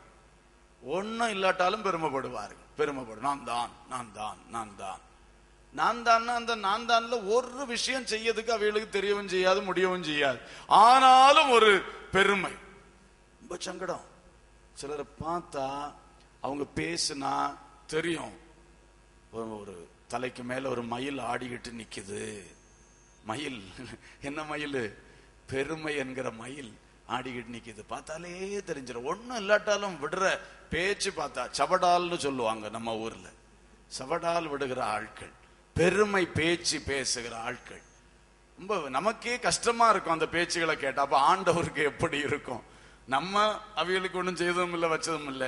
நமக்கே அந்த பேச்சை கேட்டா பிடிக்கல. ஆனா கர்த்தர் இவங்களை இந்த அளவுல ஆக்கி வச்சிருக்கா. ஒண்ணுமில்லாத இந்த ஆளை இந்த அளவுல ஆக்கி வச்சிருக்கும். அவருடைய உள்ளம் எவ்வளவு வேதனைப்படும். நீ பெருமை பேசுற, என் கையில இருந்துட்டாக்க நீ பெருமை பேசுற, இப்படி சுண்டி விட்டேன்னா நீ என்ன ஆவ? நீ அதை பற்றி நீ யோசிக்கிறது இல்லை. நீ கையில இருந்துட்டு நான் தான் உயரத்துல இருக்கேன், நான் தான் உயரத்துல இருக்கேன்னு சொல்ற. புரிஞ்சுதா உங்களுக்கு? கர்த்தருடைய கையில நாம இருக்கிறோம். அல்லேலூயா. கிருபை என்கிற பிளாட்ஃபார்ம்ல நின்று கொண்டிருக்கிறோம். கிருபை என்கிற பிளாட்ஃபார்ம்ல நின்று பிளாட்ஃபார்மே உடைச்சு கொண்டு இருக்க கூடாது. குரங்கு பற்றி ஒரு கதை சொல்லுவாங்க. மரத்துல கொம்பு வெட்டுமா, கொம்புல அந்த லாஸ்ட்ல உட்காந்துட்டு வெட்டுமா. வெட்டி யாரு தான் கீழே விழ போறா? அதுதான் கீழே விழ போகுது. இந்த பக்கம் உட்காந்துட்டுல வெட்டணும், அது அந்த பக்கம் உட்காந்துட்டு வெட்டுமா. இதே மாதிரிதான் சிலர் வளர்ந்த கிருபையிலே உட்கார்ந்து கொண்டு அந்த கிருபையே வெட்டி தள்ளுவதற்குள்ள வேலை செய்வார்கள். அதுதான் பெருமை என்கிற எண்ணம், மனமேட்டிமையான எண்ணம், பெருமையான எண்ணம். கிருபை என்ற நாம நிக்கிற பிளாட்ஃபார்மையே நாமே உடைக்கிற ஒரு காரியம். பிறகு பொத்தடிர்னு கீழே விழ போகிறோம். எனவே கிருபையை ஒருவரும் தொலைத்து விடக்கூடாது. அல்லேலூயா. எப்பிராயீமை குறித்து தேவனுடைய உள்ளம் குழம்ப இரண்டாவது காரணம் பெருமை. அவனுடைய பெருமையினாலே அவன் நிற்க வேண்டிய இடத்தில் நிற்க முடியாமல் போனான். அவனுடைய பெருமையினாலே யுத்தத்தை சந்திக்க முடியாமல் போனான். அவனுடைய பெருமையினாலே தேவனுடைய உள்ளத்தை மகிழ்விக்க முடியாமல் போனான். நாமும் எந்த நிலையிலும் பெருமைப்படக்கூடாது. பெருமை என்பது அது மோசத்துக்குரியது. மூன்றாவது, இந்த எப்பிராயீமுடைய அடுத்த தோல்வியை பார்க்கிறோம். ஓசியா 4ஆம் அதிகாரம் 17ஆம் வசனம். எப்பிராயீம் புத்திரர் விக்கிரகங்களோடு இணைந்திருக்கிறான். வாசிங்க. அவனை போக விடு. விக்கிரகங்களோடு இணைந்திருக்கிறான், அவனை போக விடு. ஓசியா தீர்க்கதரிசியின் மூலமாக கர்த்தர் வேதனையோடு சொல்லுகிற இன்னொரு காரியம், எப்பிராயீம் இப்பொழுது எங்க போயிட்டான்? விக்கிரகத்தோடு இணைக்கப்பட்டுட்டான். ஜீவனுள்ள தேவனோடு இணைந்திருந்த அவன், என்னால் உயர்த்தப்பட்ட அவன், இன்றைக்கு என் சாயலாய் உருவாக்கப்பட்ட வஸ்துக்களாகிய விக்கிரகங்களோடு அவன் இணைந்து விட்டான். அவனை போக விடு. Let him go. விட்டு தள்ளு என்று கர்த்தர் சொல்றார். விட்டு தள்ளு அவன். ஏன்? அவன் விக்கிரகத்தோடு போய் சேர்ந்துட்டான். பாருங்கள், இந்த எப்பிராயீம் செய்த வேலை. ரெகோபியாம் காலத்திலே இந்த 2 குரூப்பா பிரிந்து விட்டார்கள் அல்லவா? அப்ப பிரிந்த உடனே இந்த 10 கோத்திரத்துக்கு தலைமை சமாரியா பட்டணம், இந்த 2 கோத்திரத்துக்கு தலைமை பழைய எருசலேம் பட்டணம், எருசலேம்ல தேவாலயம். ஆகவே இந்த 12 கோத்திரமும் தேவாலயத்தின் மேல் பற்றுதல் உள்ளவர்கள். தேவாலயத்தில் வரணும், ஆராதனை செய்யணும், தெய்வீக காரியங்களை செய்யணும், இப்படி ஆசை உள்ளவங்க. இப்ப என்னாச்சுன்னா 2ஆ பிரிஞ்ச உடனே தேவாலயம் யாருக்கு கஸ்டடியில வந்துட்டு? யூதா கோத்திரத்துக்கு கஸ்டடியில வந்தாச்சு. பாக்கி 10 கோத்திரத்துக்கும் உள்ளத்துல ஆசை உண்டு, எருசலேம் தேவாலயத்தில் ஒண்ணு போய் விட்டு வர வேண்டும், அந்த ஆசை உண்டு. ஆனா போக தடை. இப்ப பிரிவினை வந்தாச்சு, பகை வந்தாச்சு, பிரிவினை. இவன் பார்க்கிறான், அவர்களை அரசாண்ட யெரொபெயாம் ராஜா பார்க்கிறான், இந்த எருசலேம் தேவாலயம் என்கிற விஷயத்தை வைத்து இந்த 10 கோத்திரத்தில் உள்ள ஆட்கள் அங்க போக்கும் வரவுமா இருக்க தொடங்கினால் நாளைக்கு நம்ம கட்டுப்பாட்டுக்குள்ள நிக்க மாட்டாங்க. யூதாவோடு தொடர்பு வைக்க ஆரம்பிச்சிடக்கூடாது. அதனால பிரிவினையை பலப்படுத்தணும், பகையை உறுதிப்படுத்தணும் என்று சொல்லி அவன் நீங்க இங்கேயே ஆராதிக்கலாம், நீங்க எருசலேமுக்கு போய் ஆராதிக்க வேண்டிய அவசியம் இல்லை என்று அவன் விக்கிரகங்களை உண்டு பண்ணி சமாரியாவிலும் பெத்தேலிலும் வைத்தான். முதலாவது எப்பிராயீம் விக்கிரக ஆராதனைக்கு வழிவகுத்தான். இஸ்ரவேலிலே விக்கிரக ஆராதனை அபிஷியலாக அவன் முதலாவது எப்பிராயீம் தான் அவன் அதுக்கு வழிவகுத்தான். அப்ப அவனுடைய நோக்கம் என்னன்னு சொன்னா, இனி இவர்கள் அந்த சகோதரங்களோடு ஒத்து போக கூடாது என்று சொல்லி அந்த பிரிவினைக்காக அவன் செய்தான். இதே மாதிரிதான் தேவனை நோக்கி தேவனால் உண்டாக்கப்பட்ட தேவசாயலில் படைக்கப்பட்ட மனுஷன் தேவனை ஆராதிக்க கூடாது என்பதற்காக ஒரு பிரிவினையை, பகையை உண்டு பண்ணதான் சாத்தான். உனக்கு என்ன விருப்பம், என்ன வசதி, உன் வசதிக்கேற்ற ஆராதனை நீ செய்யலாம், உனக்கு விருப்பத்துக்கேற்ற ஆராதனை செய்யலாம், என்ன ரூபம் வேணும் சொல்லு, என்ன சொரூபம் வேணும் சொல்லு, என்ன படம் வேணும் சொல்லு, உன் மனசுல தெய்வம்னா எப்படி தோணுது சொல்லு, அப்படியே நீ உருவாக்கு, அப்படியே நீ படம் வரைஞ்சு வை என்று சொல்லித்தான் இன்றைக்கு வசதி போல தெய்வங்களும் வசதி போல ஆராதனைகளும் வந்துவிட்டன. ஆனால் ஜீவனுள்ள தேவன் மனிதனை தேவசாயலில் படைத்தவர் ஒரே ஒருவர். அல்லேலூயா. அவரை ஆராதிக்காமல் மற்ற எதை ஆராதித்தாலும் அது தேவனுக்கு அங்கீகாரம் உள்ளது அல்ல. தேவன் அதன் மேல் கோபமாக, எரிச்சலாக இருக்கிறார் என்று வேதம் சொல்லுகிறது. என்னை அன்றி உனக்கு வேறே தேவர்கள் உண்டாயிருக்க வேண்டாம். வானத்திலும் பூமியிலும் பூமியின் கீழான சமுத்திரத்திலும் எங்கும் வேறொரு சொரூபத்தை ஆகிலும் நீ உண்டாக்கவும் வேண்டாம், அதை நமஸ்கரிக்கவும் வேண்டாம். அப்படி செய்தால் உன் தேவனாகிய கர்த்தராயிருக்கிற நான் எரிச்சல் உள்ள தேவனாக இருந்து பிதாக்கள் செய்த அக்கிரமத்தை பிள்ளைகளிடத்தில் 3ஆம் 4ஆம் தலைமுறை மட்டும் விசாரிப்பேன் என்று சொல்லி இருக்கிறார். ஹல்லேலூயா. எனவே விக்கிரக ஆராதனை ஜீவனுள்ள தேவனை விட்டு வழிவிலகி இன்னொன்றை ஆராதிக்கிற, இன்னொன்றை மேன்மைப்படுத்துகிற ஒரு அனுபவம் யாருடைய உள்ளத்துல வந்ததோ அவர்களுக்கு அக்கிரமம், அவர்கள் செய்கிறது அக்கிரமம். அந்த அக்கிரமம் அவங்களோட நிக்காது. அவங்க பிள்ளைகளுக்கு 3ஆம் 4ஆம் தலைமுறை மட்டும் விசாரிப்பேன் என்று நான் அல்ல, ஜீவனுள்ள தேவன் பரிசுத்த வேதாகமத்திலே எழுதி வைத்திருக்கிறார். அல்லேலூயா. அதேவேளை தொடர்ந்து சொல்றாரு, என்னில் அன்பு கூர்ந்து என் கற்பனைகளை கைக்கொள்ளுகிறவர்களுக்கோ 1000 தலைமுறை மட்டும் கிருபையை காப்பேன். ஆமென். அல்லேலூயா, அல்லேலூயா. என்னை விட்டு விலகிறவர்கள், விக்கிரகாராதனை போறவர்களுக்கு 3ஆம் 4ஆம் தலைமுறை மட்டும் விசாரிப்பேன், தண்டிப்பேன். ஆனால் என்னில் அன்பு கூர்ந்து என்னை ஆராதிக்கிற பிள்ளைகளுக்கு 1000 தலைமுறை மட்டும், அந்த தலைமுறைகளுக்கு கிருபையை நான் காப்பேன். ஆமென். ஜீவனுள்ள தேவனை ஆராதிக்கிறவர்கள், நான் ஆராதிக்கிற காரணத்தினால எனக்கு அடுத்தபடி 1000 சந்ததி வரைக்கும் என் சந்ததிக்கு கர்த்தர் என்ன செய்வாராம்? கிருபையை காப்பாராம். வார்த்தையில் உண்மை உள்ள தெய்வம். ஆமென். வருகை சமீபமா இருக்கிறது, அது வேற காரியம். இருந்தாலும் வருகை மட்டும் நம்முடைய தலைமுறைகளுக்கு ஆண்டவருடைய இரக்கமும் கிருபையும் உண்டு. காரணம், நாம் மற்றொன்றை ஆராதிக்காதபடி ஜீவனுள்ள தேவனை ஆராதிக்கின்றோம். Price the Lord. ஒரு பெரிய பாக்கியம். எப்ராயிம் அங்கே பேசிக்கிலே குழப்பத்தை பண்ணிட்டான், தப்பு பண்ணிட்டான், அடிப்படையிலே தப்பு பண்ணிட்டான். இந்த தேவன் உன்னை வாழ வைத்தவர், உன்னை வளர்த்தி கொண்டு வந்தவர், இவர் ஒருவரே தேவன் என்று உன் முற்பிதாக்கள் வழியாக உனக்கு ஏற்கனவே எல்லாமே தெரியும், எல்லாம் தெரிஞ்சிருந்தோம். நீ இப்பொழுது ஒரு பகைக்காக வேண்டி, ஒரு பிரிவினைக்காக வேண்டி, உன் கைக்குள்ள எல்லாரையும் வச்சிருக்கணும்னு சொல்லி நீ இப்போ உன் வசதிக்காக மக்களை எல்லாம் கெடுத்து இப்பொழுது என்ன பண்ணியிருக்கிற? விக்கிரக ஆராதனை. கர்த்தருக்கு ஸ்தோத்திரம். ஆகவே நம்ம ரொம்ப கவனிக்கணும். வேதம் புதிய ஏற்பாட்டிலே சொல்லுகிறது, பொருளாசையாகிய விக்கிரக ஆராதனை. ஸ்தோத்திரம். விக்கிரக ஆராதனைகளில் ஒன்றுதான் பொருளாசை. ஒருவேளை நாம் இங்கே வந்து வசனம் கேட்கிறவர்கள் ஒரு சொரூபத்தை செய்து வைத்து வணங்க மாட்டீர்கள் என்று நினைக்கிறேன். வீட்டில் படங்களை செய்து வச்சு வணங்க மாட்டீங்கன்னு நினைக்கிறேன். கர்த்தருக்கு ஸ்தோத்திரம். வீட்டில் இயேசு படம் வச்சிருக்கீங்களா? மற்ற படங்கள் வச்சிருக்க மாட்டிய. இயேசு படம் வச்சிருக்கீங்களா? கர்த்தருக்கு ஸ்தோத்திரம். அது இயேசுடைய படம் இல்லை, யாரோ வரைஞ்சி வச்சது. அதை தூக்கி வச்சுக்கிட்டு இருக்கிய, அதுல போய் மாலை போடுவது, அதுல ஒரு பிளிக்கர் லைட் ஒண்ணு மாட்டி வைக்கிறது, இதெல்லாம் கூட தேவையில்லாத காரியம். கர்த்தருக்கு ஸ்தோத்திரம். நம்ம இதெல்லாம் செய்திருப்போம், முன்ன உள்ள சூழ்நிலையில செய்திருப்போம். ஆனா நம்ம வசனத்தை கேள்விப்படும் பொழுது இதெல்லாம் தேவையில்லை. கர்த்தருக்கு ஸ்தோத்திரம். அதை போய் ஒண்ணு கும்பிடுறது, அப்படியெல்லாம் செய்யவே கூடாது. அதுக்கு ஒரு மெழுகுத்திரியை கொளுத்தி வைக்கிறது, இந்த மாதிரி எந்த ஒரு காரியமும் செய்ய வேண்டிய தேவையில்லை. நம்முடைய கர்த்தர் ஜீவிக்கிறார். அல்லேலூயா, ஸ்தோத்திரம். உங்க வீட்டுல செத்து போன ஆளுகளுக்கு தான் நீங்க போட்டோ பண்ணி வச்சு அந்த போட்டோல ஒரு மாலையும் போட்டு வைப்பீர்கள். அப்ப இயேசு செத்து போன ஆளுன்னு கணக்கு பண்ணி இயேசுவுக்கும் ஒரு மாலையும் போட்டு ஒரு படமும் வச்சு அங்க வச்சிருக்கு. அது பழைய காலம். நம்ம பழைய நிலையில ஜீவனுள்ள கிறிஸ்தவர்களாய் மாறுவதற்கு முன்னு நம்ம இப்படிதான் இருந்தோம், பாரம்பரியத்துல இருந்தோம். அப்ப நம்ம அப்படி செய்தோம். நம்ம வாழ்க்கையில உண்மையில அப்படிதான். இயேசு உயிரோடு எழுந்தவர் என்கிற எந்த எஃபெக்டும் நம்ம வாழ்க்கையில செயல்படல. ஆனா இப்ப அப்படி இல்லை. இயேசு உயிரோடு இருக்கிறார். உயிரோடு இருக்கிறவருக்கு எதுக்கு சிலை? உயிரோடு இருக்கிறவருக்கு எதற்கு படம்? உயிரோடு இருக்கிறவருக்கு எதுக்கு மாலை? எதுக்கு ஜாம்பராணி? எதுக்கு இது பூ எல்லாம் வைக்கணும்? ஒன்னும் தேவையில்லை. அல்லேலூயா, கர்த்தருக்கு ஸ்தோத்திரம். எதை செய்தாலும் உயிரோடு இருக்கிற தேவனுக்கு உயிருள்ளதாக செய்ய நமக்கு ஆண்டவர் இந்த ஆவிக்குரிய ஆராதனையிலே பாக்கியத்தை தந்திருக்கிறார். Price the Lord.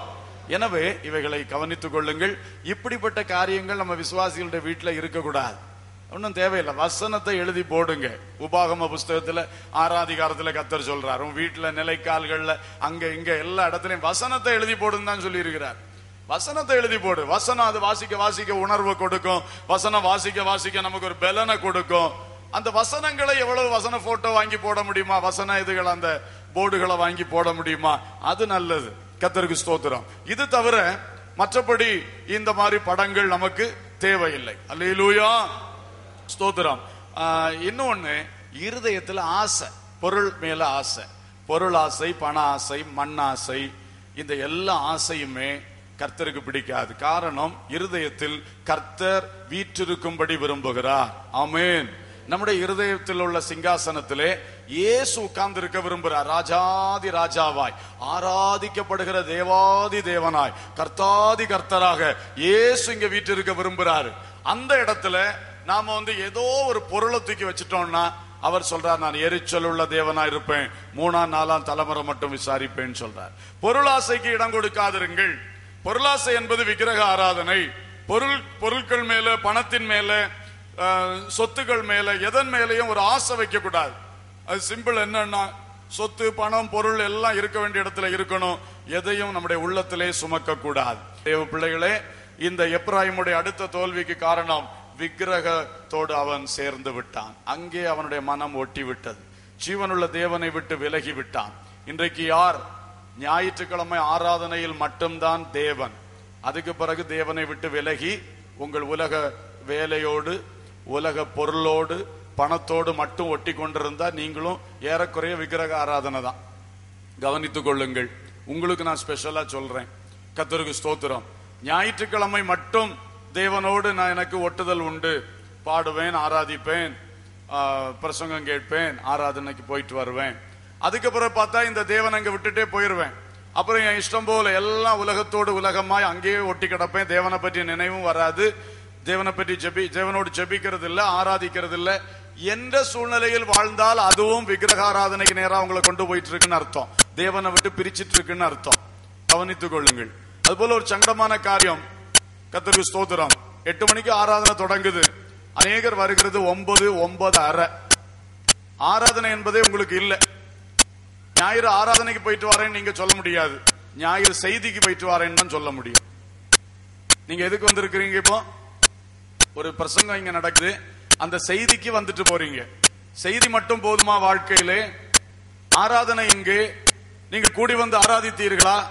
தேவனை நோக்கி தேவனை மகிமைப்படுத்தினீர்களா? இது பெரிய தவறாக இருக்கிறது. அதனால் நாம் அதை திருந்திக் கொள்ள வேண்டும். கர்த்தருக்கு ஸ்தோத்திரம். ஆகவே இதிலே நீங்கள் உங்களுடைய வீட்டு வேலைகளை சொல்லுவீர்கள், பல காரியங்களை சொல்லுவீர்கள். கர்த்தருக்கு ஸ்தோத்திரம். அதெல்லாம் நம்ம சாக்கு போக்கு சொல்லக்கூடாது. கரெக்டா வந்து ஆராதிக்க வேண்டும். கர்த்தருக்கு ஸ்தோத்திரம். பிரியமானவர்களே, நீங்கள் ஆராதனையில இருக்கணும். பாடல், ஆராதனை, செய்தி எல்லாம் நமக்கு கிடைக்கணும். அப்பதானே தேவனோடு நாம நெருங்கி வர முடியும். தேவ ஆசீர்வாதங்களை அனுபவிக்க முடியும். அந்த தேவ உறவிலே நிக்க முடியும். இல்லைன்னு சொன்னா இவ்வளவும் கிடைக்கிற பாக்கியத்தையும் நாம பாதி தான் அனுபவிக்கிறோம், கொஞ்சம் தான் அனுபவிக்கிறோம் சொன்னா எப்படி நாம வளர முடியும்? எனவே இதை சிந்தியுங்கள். கர்த்தருடைய பிள்ளைகள், நாம் தேவனை விட்டு விலகுனா அடுத்த சைடு விக்கிரகம் தான். பொருளாசை அல்லது இந்த மாதிரிப்பட்ட ஏதோ ஒண்ணு மனசை ஏறிடும். அதனால தேவனோடு ஒட்டி இருக்கும் வரைக்கும் தான் தேவன் நம்முடைய உள்ளத்தை நிரப்பி கொண்டிருப்பார். ஹல்லேலூயா. இதை நீங்கள் கவனித்துக் கொள்ளுங்கள். ஸ்தோத்திரம். இனி ஒரு காரியத்தை நாம் பார்க்கலாம். ஓசியா 5:11 வாசிங்க. எப்ராயிம் தகாத கற்பனையை மனதார பின்பற்றி போனபடியால் அவன் ஒடுங்குண்டு நியாய விசாரணையில் நொறுக்கப்பட்டு போகிறான். இங்க பாருங்க, அவன் தகாத கற்பனையில் மனம் வந்து போயிட்டான். கர்த்தருக்கு ஸ்தோத்திரம். தகாத கற்பனை. கற்பனை என்பதுக்கு தமிழ் கற்பனை என்கிற வார்த்தைக்கு 2 அர்த்தம் உண்டு. ஒன்று கமாண்ட்மெண்ட், இன்னொன்று இமேஜினேஷன். கர்த்தருக்கு ஸ்தோத்திரம். ரெண்டுமே பொருந்தும். தகாத கற்பனை, தேவையில்லாத கட்டளைகள், தேவையில்லாத சட்டங்கள், பாரம்பரிய சட்டங்கள், இவைகளில் மனசு வைத்து போய்விட்டான். அவனுக்கு நியாய தீர்ப்பு உண்டு. கர்த்தருக்கு ஸ்தோத்திரம். அப்போ இன்னொன்னு, இந்த தேவனுடைய உள்ளத்தை வேதனைப்படுத்துகிறதும் நாம் ஜெயமெடுக்க வேண்டிய இடத்தில் ஜெயமெடுக்க முடியாத போறதுக்கு இன்னொரு காரணம் என்னவென்றால், தேவனுடைய வசனத்தின் ரகசியத்தை விட்டுவிட்டு தகாத கற்பனைகள் ஆகிய சடங்காச்சாரங்கள், பாரம்பரியங்கள், நாங்கள் பழகினது இதுதான் நாங்கள் கற்றுக்கொண்டது என்று சொல்லி அந்த ஒருவித சட்டத்திட்டம் பாரம்பரியத்துக்குள்ளே நிற்கிறது. அர்த்தமில்லாத சட்டங்கள். கர்த்தருக்கு ஸ்தோத்திரம். இப்படி நிறைய செய்வார்கள். பொதுவா நிறைய மார்க்கங்களுடைய தோல்வி இங்கதான் இருக்கிறது. கிறிஸ்து மார்க்கத்தில் இத்தனை சபை பிரிவுகள் வர காரணம் என்ன?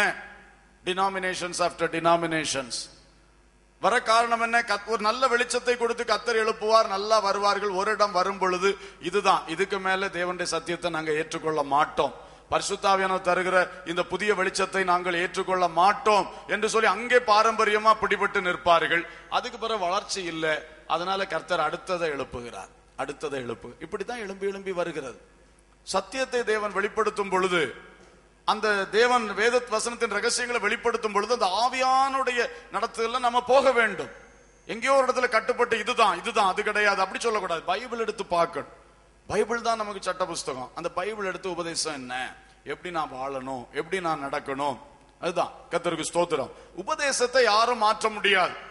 நடைமுறை நிர்வாக ஒழுங்குகள் அதெல்லாம் நம்ம தேவைக்கேற்ப மாற்றிக்கொள்ளலாம். ஆனால் உபதேசம் என்பது யாராலும் என்ன செய்ய முடியாது, மாற்ற முடியாது. பைபிள் சொல்லுகிறது தான் உபதேசம். அல்லேலூயா. இதை எல்லா தேவ பிள்ளைகளும் நன்றாக புரிந்து கொள்ளணும். இந்த தேவையில்லாத இந்த கற்பனைகள் வந்துட்டே இருக்கும். கர்த்தருக்கு ஸ்தோத்திரம். ஒரு வேடிக்கையா ஒன்று சொல்லுவாங்க, எப்படி சடங்காச்சாரங்களும் பாரம்பரியங்களும் உலகத்துல வருது என்பதற்கு வேடிக்கையா சொல்வார்கள். ஒரு குருவும் அவருடைய சீஷர்களும் இருந்தாங்களாம். இந்த குரு அவருடைய குருமடத்துல என்ன பண்ணுவாராம், டெய்லி பூஜை நடத்துவாராம்.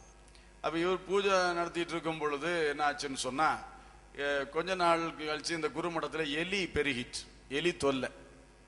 எலி வந்தா தெரியுமில்ல, வீட்டுல எப்ப எங்க குதிக்கணும்னே சொல்ல முடியாது. நம்ம சாப்பிட்டுட்டு இருக்கோனும் அதுக்கு தெரியாது, நம்ம தூங்கிட்டு இருக்கணும் தெரியாது, அது பாட்டுக்கு அங்கங்க ஓடும். இது மாதிரி இத பூஜைக்கு இடையில குதிச்சிடும். பூஜை இவர் நல்லா செஞ்சுட்டே இருக்கும்போது இடையில எலி குறுக்க டிஸ்டர்ப் பண்ணிடும். தொல்லை தாங்க முடியல. அப்ப அன்னைக்கு குருவும் சீஷர்களும் சேர்ந்து ஒரு தீர்மானம் எடுத்தார்கள், நம்ம குருமடத்துல ஒரு பூனையை வாங்குவோம், பூனையை வாங்கணும்னு சொல்லி. அப்புறம் பூனையை வாங்கினார். பூனை ஒவ்வொரு எலியை அடிச்சு க்ளோஸ் பண்ணிட்டு, பிரச்சனையே இல்லை, இப்போ ரொம்ப சந்தோஷம். ஆனா இப்போ பூனையை எல்லாரும் ரொம்ப அன்பு செலுத்தினார்கள். இந்த பூனை வந்துதான் எங்களை காப்பாற்றிச்சு, எலி தொல்லையிலிருந்து எங்களை காப்பாற்றி. அடுத்து இப்ப என்னன்னா, பூனைக்கு ரொம்ப செல்லம் கொடுத்த உடனே இப்ப பூனை குறுக்க வருது. பூஜைக்கு இடையில யார் வாரா, இப்போ பூனை விளையாட ஆரம்பிக்குது இடையில. இப்ப அடுத்த குழப்பமா ஆயிடுச்சு. பூனை வந்தது நன்மை, எலிய ஒழிச்சுது. ஆனா இப்போ எலி செய்த வேலையை யார் செய்யறா, இப்போ பூனை செய்ய ஆரம்பிச்சு. இப்ப அடுத்த ஒரு தீர்மானம் அடுத்த கமிட்டியில பாஸ் பண்ணார்கள். சரி, நமக்கு ஒண்ணு செய்வோம், பூனையை விட்டா எலி வந்துடும், விடவும் வழி இல்லை. உதவி செய்த பூனையை அடிச்சு துரத்த முடியுமா? அப்ப பூஜை தொடங்கும் முன் பூனையை இந்த 3ஆம் தூணில் கட்டி வைக்க வேண்டும். எழுது, சட்டம் எழுது. ரைட். பூஜை தொடங்கும் முன் பூனையை 3ஆம் தூணில் கட்டி வைக்கணும். இப்படி அகபர தொந்தரவு இல்லாம நடந்து கொண்டிருந்தது. பிறகு குரு மரிச்சிட்டார். குரு என்ன செய்தாரு, செத்து போனார். இன்னொரு குரு வந்தார். அங்க நடந்துட்டே இருக்குது. அப்புறம் இந்த பூனை திடீர்னு செத்துருச்சு. பூனை செத்த உடனே இப்ப பெரிய ப்ராப்ளம். பூஜை எப்படி நடத்துது, பூஜை எப்படி நடத்துது, ஏன் பூஜை நடத்துறதுக்கு என்ன? அப்போ சட்டம், பூனையை பிடிச்சி 3ஆம் தூணில் கட்டாமல் பூஜை தொடங்க முடியாது. இப்ப எப்படி பூஜை நடத்து? அப்போ ஒரு புதிய பூனையை வாங்குங்க. புதிய பூனையை வாங்கி கொண்டு 3ஆம் தூண்ல கட்டிட்டு தான் என்ன தொடங்க முடியும், இல்லாட்டா பூஜை என்ன செய்ய முடியாது. இதுதான் பாரம்பரியம்னு சொல்றது. இந்த பாரம்பரியம் எப்படி வந்து பாத்தீங்களா? இதே மாதிரிதான் சபைகளிலும் கூட எல்லா இடங்களும் ஏதோ ஒரு அவசரத்துக்காக ஒரு தேவைக்காக ஒரு காரியங்களை செய்வார்கள். அத பிறகு அங்க பிடிச்சிருவார்கள், பூனை இல்லாம பூஜையே இல்லை. இப்படியா நிறைய பாரம்பரியம். அதனாலதான் சொல்றது, சூழ்நிலைக்கு ஏற்ற மாற்றம். மாற்ற வேண்டியதை என்னதான் செய்யணும், மாற்றணும். உபதேசத்தை மாற்றக்கூடாது, ஆனா ஒழுங்குகளை என்ன செய்யத்தான் அமைக்கணும், அர்த்தத்தோடு ஞானத்தோடு செய்யத்தான் வேணும். கர்த்தருக்கு ஸ்தோத்திரம். இப்படிதான் எல்லா பாரம்பரியமும் இன்றைக்கு எவ்வளவோ சபைகள், மிஷனரிகள் தியாகமாய் ஆரம்பித்து நடத்தின சபைகள் எவ்வளவு வளர்ந்து எவ்வளவு பொருளாதார ஆசீர்வாதம் பெற்று இன்றைக்கு பெரிய பெரிய டினாமினேஷன்ஸா நிக்குது. ஆனா கர்த்தர் அவைகளை பயன்படுத்த முடியாமல் அவைகள் தங்களை கட்டுக்குள்ள கொண்டு வந்து விட்டன. கர்த்தருடைய வேலையை அதை கொண்டு செய்ய முடியல. காரணம், இவர்கள் பூனை கட்டி இல்லாம இப்ப பூஜை நடத்த மாட்டோம் என்று கொண்டிருக்கிறார்கள். கர்த்தர் என்ன செய்ய முடியும்? கர்த்தருக்கு ஸ்தோத்திரம். இதே நிலை நமக்கும் வரக்கூடாது. ஆமென், அல்லேலூயா. நாமளும் பல தலைமுறைகளை கடந்து வந்து கொண்டிருக்கிறோம். நம்ம எப்பொழுதுமே பைபிளை தான் நம்முடைய அடிப்படையாக வச்சிருக்கணும். உபதேச காரியங்களிலே வேற மனுஷ கற்பனையான உபதேசங்களை கொண்டு என்ன செய்யக்கூடாது, எங்கேயும் புகுத்தக்கூடாது. புகுத்துனா இதுதான் வரும். பிறகு கர்த்தருடைய கிரியை செய்ய முடியாத சபைகளாக நம்மளையும் ஆண்டவர் வச்சுட்டு இன்னொன்னு உருவாக்குவார். பிறகு அந்த நிலைக்கு ஆளாக கூடாது. அல்லேலூயா. சரி, இப்படி இந்த தகாத கற்பனைகள், வேண்டாத கட்டளைகள், சட்டதிட்டங்கள். இன்னொன்னு அதையும் சேர்த்து சொல்றேன், இமேஜினேஷன்ஸ். நமக்குள்ள ஓடிட்டு இருக்கிற கற்பனைகள் உண்டு. நிறைய கற்பனை ஓடிட்டு இருக்கு. கற்பனை, நம்முடைய கற்பனா சக்தி ஒண்ணு இருக்குது. மனுஷன் எதையும் சிந்திப்பான், எதையும் சிந்திப்பான். இங்கே இருப்பான், சந்திரன்ல நிக்க மாதிரி சிந்திச்சிருவான். அதுக்கு தடையே கிடையாது. சூரியனுக்குள்ள இருந்த மாதிரியும் சிந்திச்சிருவான். அந்த சூடு அவனுக்கு கற்பனையை ஒன்னும் செய்யாது. அப்படி சிந்திக்கக்கூடிய மனுஷன். கர்த்தருக்கு ஸ்தோத்திரம். அதனால இந்த கற்பனை நல்ல கற்பனையா இருந்தா மனுஷனுடைய வாழ்க்கை நல்லா இருக்கும். தகாத கற்பனையா இருந்தா அவன் வாழ்க்கை தகாததா போகும். சிலர் இந்த சிந்தனை வாழ்க்கையில, இந்த கற்பனை வாழ்க்கையிலே அசுத்தத்தையே அசைபோட்டு கொண்டிருப்பார்கள். அவங்க வாழ்க்கையே அசுத்தமாக போய் நரக பாதாளத்தில் முடிவடைவார்கள். தனிமையில் இருக்கும் பொழுது நீங்கள் என்ன சிந்திக்கிறீர்கள் என்பதை கவனியுங்கள். தனிமையில் இருக்கும் பொழுது உங்கள் சிந்தனையில எது ஓடுகிறதோ அதுதான், அந்த அளவில் தான் நீங்க போக முடியும். எனவே தனிமையில இருக்கும் பொழுது நமக்குள் எழும்புகின்ற கற்பனைகள் நல்ல கற்பனைகளா இருக்கட்டும், தகாத கற்பனைக்கு இடம் கொடுக்க கூடாது. சிலர் தனிமை இருந்தாலே பழிவாங்கும் சிந்தை தான்